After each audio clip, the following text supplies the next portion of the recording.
Hello everyone. आज हम 8th class की हिंदी की कार्य पुस्तिका का अध्याय 17 हैं बाज और सांप में दिए गए प्रश्नों को हल करना सीखेंगे। सभी बच्चे वीडियो को शुरू से लेकर अंत तक पूरी देखें और अगर आप अभी तक चैनल पर नए हैं तो चैनल को सब्सक्राइब भी कर लें और साथ में दिए बेल आइकन को भी प्रेस कर लें ताकि आगे से जो मैं और वीडियो डालूँ उसका नोटिफिकेशन आपके पास आ जाए और मेरी वीडियो आपके पास सबसे पहले पहुंच सके।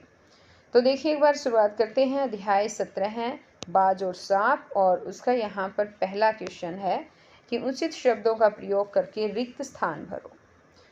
तो यहाँ उचित शब्दों का प्रयोग कहाँ से करना है? यहाँ पर देखिए ये जो दे रखे हैं ऊपर शब्द, ये शब्द लेकर हमें खाली स्थान भरने हैं। पहले में जैसे शरीर आएगा कि शरीर मिट्टी का है, मिट्टी से में ही मिल जाएगा। उसने जीवन भर रेंगना ही सीखा था। हर खतरे का बहादुरी से सामना करो। लहरें मधुर स्वर में गा रही थी, तुमने अपना जीवन बलिदान कर दिया। तो इस तरह से ये ऊपर देखकर और ये सारे खाली स्थान भरने हैं।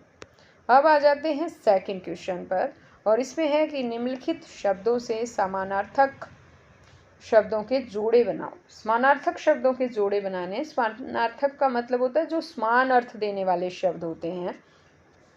जैसे अब यहाँ पर इसमें दिया है ये व्याकुल। व्याकुल जो होता है उसका दूसरा अर्थ होता है बेचैन। अब यहाँ दे रखा है खून, खून को रक्त भी बोलते हैं। ये है प्रकाश, प्रकाश होता है उजाला।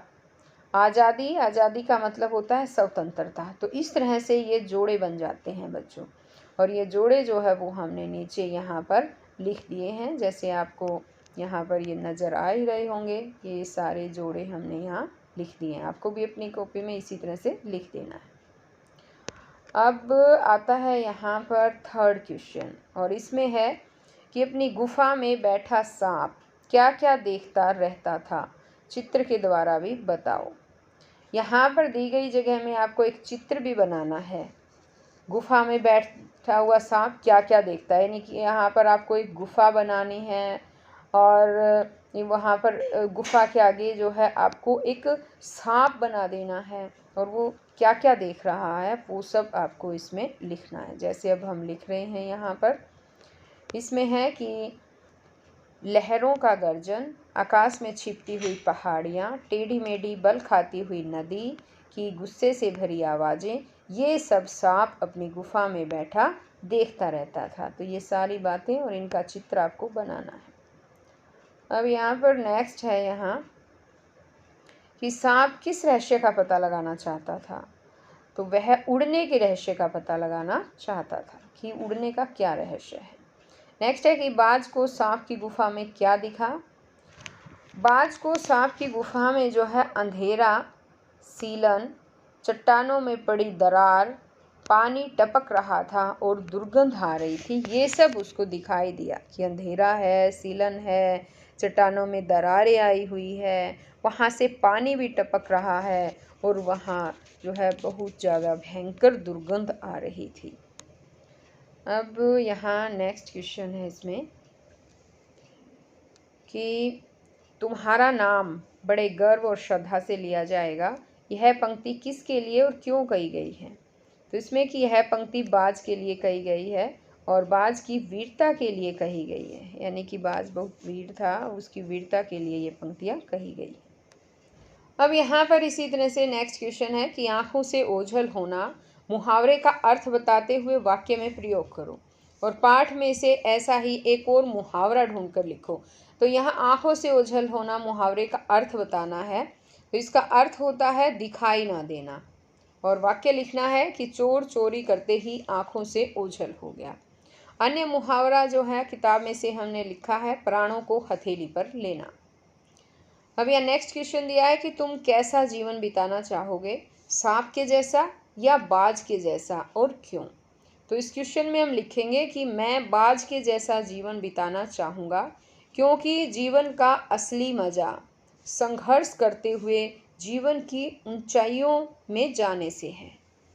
ठीक है, ये क्वेश्चन का आंसर हमने लिख दिया। अब आगे यहाँ पर नेक्स्ट क्वेश्चन जब हम देखते हैं तो इसमें है कि चित्र देखकर बताओ कि बाज और सांप में क्या क्या बातें हो रही होगी। यहाँ पर एक चित्र दिया गया है बच्चों, ये देखो, ये चित्र किस चीज़ का है? बाज और सांप का चित्र है यहाँ पर। और इसमें है सांप जो है कह रहा होगा इस चित्र में, यहाँ पर सांप, क्यों भाई इतनी जल्दी मरने की तैयारी कर ली? अब बाज आ भरते हुए, ऐसा ही दिखता है कि आखिरी घड़ी आ गई है, लेकिन मुझे मेरी ज़िंदगी से कोई शिकायत नहीं है।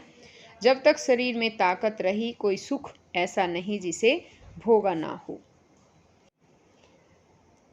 तो इस तरह की जो बातें हैं वो बाज और सांप के बीच हो रही होगी, ये हमने यहाँ पर लिख दी हैं। अब आगे यहाँ पर है कि समुद्र के किनारे पर्वत की अंधेरी गुफा में एक सांप रहता था। उसके टूटे घायल पंखों में इतनी शक्ति नहीं थी। बाज की आत्मा में एक नई आशा जाग उठी। इन वाक्यों में समुद्र का किनारे से, पर्वत का गुफा से, उसका पंख से, बाज का आत्मा से संबंध बताया जा रहा है, इसलिए यहाँ संबंध कारक है। तो यहाँ पर संबंध कारक के बारे में बताया बच्चों। संबंध कारक क्या होता है? संबंध कारक में आपको मिलेगा का, के, की, ये शब्द मिलेंगे और उसमें जो है का, के, की मिलेगा, तो समझ जाइए कि यहाँ पर संबंध कारक है। ठीक है, जैसे इसमें यहाँ ऊपर समुद्र के किनारे, तो के मिला है ना, उसके, तो इसमें के मिला है। बाज की, तो इसमें की मिला है। तो यहाँ इस तरह के जो तुम्हें वाक्य मिल जाए तो बच्चों समझ लेना यहाँ संबंध कारक है। अब इसने साथ ही ये कहा है कि इसी तरह से जो है पाठ में से ऐसे 5 वाक्य ढूंढ कर लिखो। तो ये 5 वाक्य हमें लिखना है। जैसे उसकी तरफ कुछ देर देखता रहा, तो यहाँ पर जो है उसकी, तो उसकी में की आया, यानी ये संबंध कारक है। नेक्स्ट देखते हैं कि एक बाज सांप की गुफा में आ गिरा, तो यहाँ सांप की गुफा, तो यहाँ पर की आया है ना, ये भी संबंध कारक हुआ। नेक्स्ट है पर्वत की घाटियों में एक नदी बहती है, तो यहाँ पर जो दिया है पर्वत की घाटियों में, तो पर्वत की यहाँ पर भी जो है संबंध कारक है। इसी तरह से हम जब आगे नेक्स्ट पढ़ते हैं कि आज जीवन की अंतिम सांसें, बाज जीवन की अंतिम सांसें गिन रहा है। देखिए इसको ध्यान से एक बार ऐसे दिखा देती हूँ, जैसे यहाँ पर है, इसमें ये रहा, बाज जीवन की अंतिम सांसें गिन रहा है, तो इसमें जीवन की अंतिम सांसें, यहाँ पर जब हम देखते हैं तो की आया है, की है, यानी कि यहाँ पर संबंध कारक है। इसी तरह से यहाँ आगे नेक्स्ट है कि आकाश की असीम ऊंचाइयों को अपने पंखों से नापा, तो आकाश की असीम ऊंचाइयाँ, तो आकाश की आ गया यहाँ पर, तो यहाँ संबंध कारक है। तो समझ गए होंगे बच्चों, संबंध कारक में क्या होता है कि आपको का, के और की ये नज़र आएगा शब्दों के साथ। ठीक, वहीं पर समझ लेना कि संबंध कारक है। अब यहाँ पर आगे नेक्स्ट, बस आगे तो ये पाठ तो यहीं पर ख़त्म हो जाता है। तो बच्चों मैं आपके लिए और नया पाठ लेकर आऊँगी नई वीडियो में। अगर आपको मेरी वीडियो अच्छी लगती है तो इसे लाइक भी करें, अपने दोस्तों के साथ शेयर भी करें, और अगर आप अभी तक चैनल का हिस्सा नहीं बने हैं तो चैनल को सब्सक्राइब ज़रूर कर लें। तो हम फिर मिलते हैं नई वीडियो में, तब तक के लिए बाय।